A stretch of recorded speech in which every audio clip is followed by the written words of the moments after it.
Hey guys, it's me, Nalthazar, and today I wanted to start sort of not a series, but a new line of videos that is going to review the Vanguards that FBLTHP makes available and help you determine if they are worth it to get or not. So, one of the most common questions that I get is, should I get this Vanguard or should I not? And so next week, we know that FBLTHP is going to have Nissa, Who Shakes the World, and one other new one. So in this video, we're going to go ahead, take a look at Nissa, and determine if she's worth it for you. So let's get into her abilities. Nissa has a passive ability that is going to make it so that whenever you match 3 or more green gems, gain a mana. It's kind of like having a +1 to your green mana bonus, but it doesn't count for cards that get bonuses from having a higher green mana bonus. Her +1 is going to create 3 forest tokens, and those forest tokens are the same type of tokens that Nissa Worldwaker is going to be producing. And her -7 is going to fetch the next 3 land supports from your library, put them on the battlefield, and then reinforce all of your lands. So, is she worth it? For brand new players, she is definitely worth it because your starting Planeswalker is one of the Nissas, and that starting green Planeswalker really works around gem conversion. So having a card that's going to make 3 haste token every turn, I mean, it's tokens, plural, right? 1/1s that becomes a 3/3, is a very powerful ability. So, like, if in your first pack of Origins, you pulled Thopter's Spy Network, you would be set for a while because that card is just so strong, right? So, this card is kind of like a Thopter's Spy Network light, but it has more abilities to it. So, if you're brand new, this is a great card. So, if you're able to get it next time it comes around, it's worth it. If you have a slightly larger collection at your disposal, then she might not be worth it. It might be better for you to save up your 400 crystals for the next set because it's coming out in like 2-3 weeks. So at that stage, she might not be worth it because really you're not going to be using this -7 very often. You're mostly going to be using the +1 to get the tokens.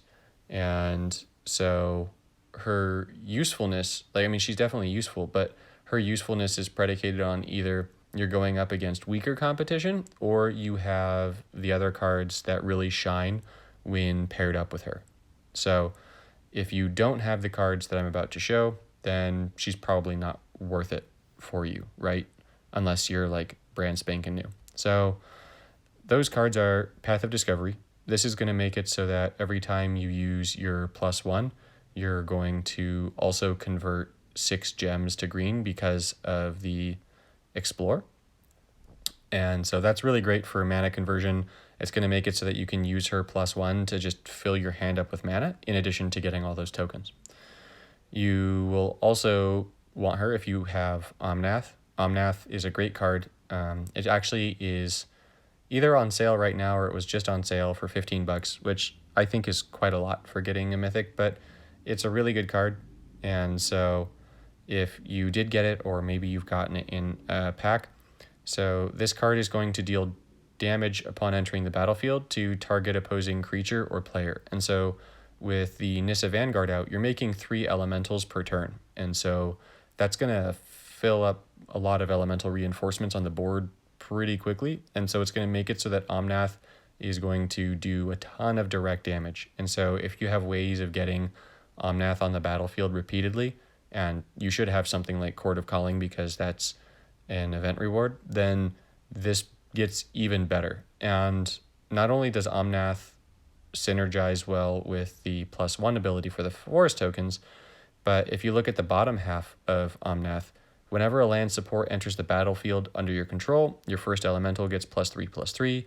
Then if you control 2 or more land supports or land support reinforcements, draw a card. So by the time you would use Nissa's -7, you're probably going to have the land supports, like the requisite land supports, to make it so that when you use that -7, you draw 3 cards and you give your first elemental +9/+9. So that makes it so that her -7 is actually pretty strong. So Omnath and the Nissa who shakes the world Vanguard work very, very well together. Now, it also works incredibly well with Nissa Worldwaker because, as I mentioned, these 4 forest tokens are the same tokens that the Nissa Vanguard produces. So that means that if you have Path of Discovery, because of all the green gem conversion, you are actually converting 20 gems to green every turn, basically, right? Because you create 4 forest tokens, and those tokens are going to make 8. And then you've got 6 more from that convert 6 gems to green. That puts you up to 14. And then you're going to get 6 more gems converted when you make your 3/1/1 forest tokens. So, like, converting 20 gems to green every turn is huge. You just get, like, a full hand of mana. Now, if you want to, you can actually go ahead and add, Nissa test. You can actually add one of the new M20 cards. That's going to make it so that you draw cards whenever a creature enters the battlefield, Season of Growth. And so you could put this with Nissa also and make it so that Season of Growth and Nissa are going to make it so that every time you use that +1, you also draw 3 cards. So it's going to make it so that you get 3 tokens and you draw 3 cards. And since green struggles with card draw, that's going to be really useful. So I'm going to go ahead, throw this deck into the training ground so you can see how Nissa shakes out and you can see her play and see if she's worth it to you. But this is largely the Elemental Zap deck. I just put in Nissa, right? So, all right, and let's go. Now, I imagine that between Dragon's Horde and Worldwaker second and Nissa's Revelation, that I'll probably get the Vanguard pretty soon. There's Dragon's Horde right there. I'm actually going to play Memorial first because that'll actually drop down this turn. And so that means that next turn I'll be able to start converting gems, whereas Dragon's Horde will take more than just what I had available. Gideon is going to get one of those classic big boy cascades. So definitely don't like that, but not too much I can do about that. And I'm looking at matches. I'm just looking to see if there's anything like particularly great here. And there is not. So given that there's nothing super great, I'm going to go ahead, make this match. Maybe I get double green. I did. And a 5 black. That's fantastic. Well, okay. Gideon didn't take it. Thank you, Gideon.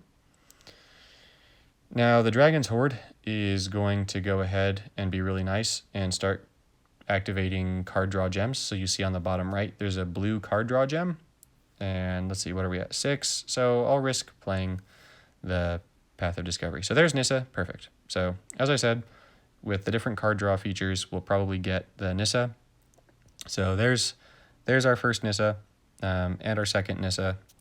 And so what I'm going to do is I'm going to pull these up like this. I'm freezing down Omnath because I actually want the Nissa to make the tokens before I have the Omnath come down, because I'm going to want it to destroy that really annoying Gideon token.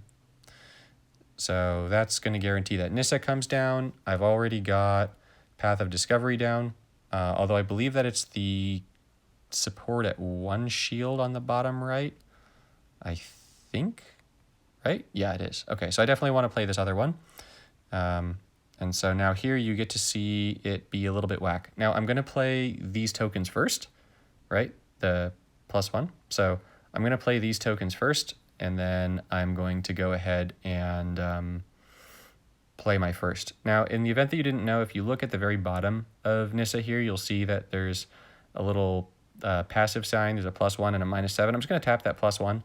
These full art cards are really cool because you can just tap that and use the abilities and not have to worry about toggling the art back and forth. One of my coalition mates, James, actually showed me that. So thanks, James. Quick shout out to you.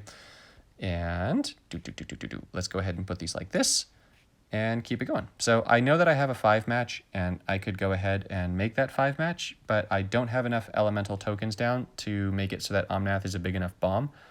So I'm not going to do that. And then this is also just going to get so much mana that I'll probably be able to play my entire hand anyways. Remember that Nissa is making it so that we're getting bonus mana on all of our green matches already. So this is just a ridiculous amount of mana.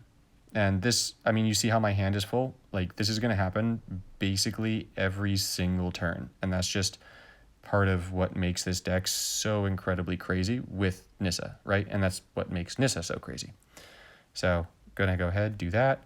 Now, the Zendikar's Royal coming down means that we're also going to be getting a ton of, like, additional elementals, right? Because what's going to happen is these green landfalls are now going to make it so that more elemental tokens are going to be coming down. And so that's going to make the Omnaths do significantly more, right? So here, those green conversions are mildly unfortunate, but whatever, not a super big deal. So let's see what we get. All right, that's a great draw right there. So gonna go ahead. Let's go ahead and convert some gems and get more elementals down.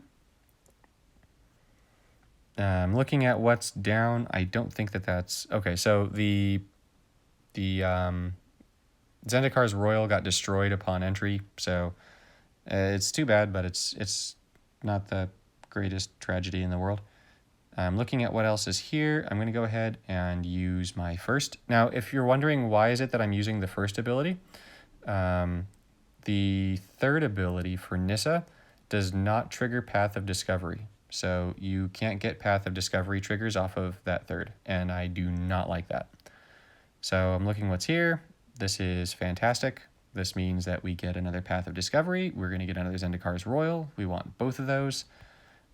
So let's just go ahead and play as much as we can. This is going to be a bunch of different matches, so we should get all the good stuff down.